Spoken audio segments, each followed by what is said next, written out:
Meet John. John has been diligently carving furniture for $30,000 a year. He is just about to put the finishing touches on an exquisite armoire when his boss approaches him and says he's giving him a 5% raise.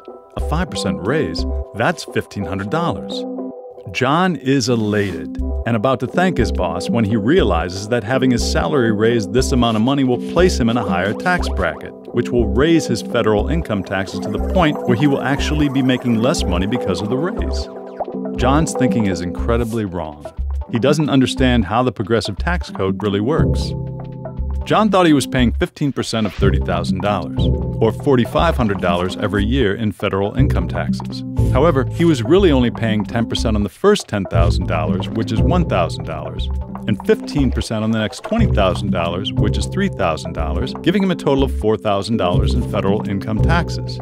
You only need to pay the higher rate for any income above the threshold in question, not on everything.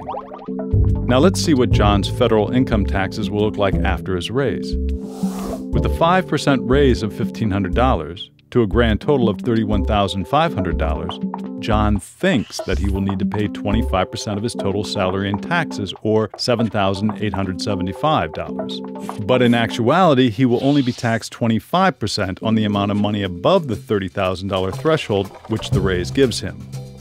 Thus, John will only have to pay $375 more in taxes after his promotion, not the $3,875 he believed he would owe from going up a tax bracket.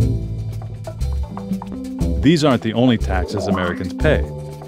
State and local income taxes, sales tax, Social Security tax, property tax, and Medicare tax are just a few of the many taxes citizens are required to pay. There are additional amounts taken out of paychecks for retirement, health care, and various other benefits or costs associated with their jobs, which certainly have the effect in some cases of a paycheck being smaller after a raise.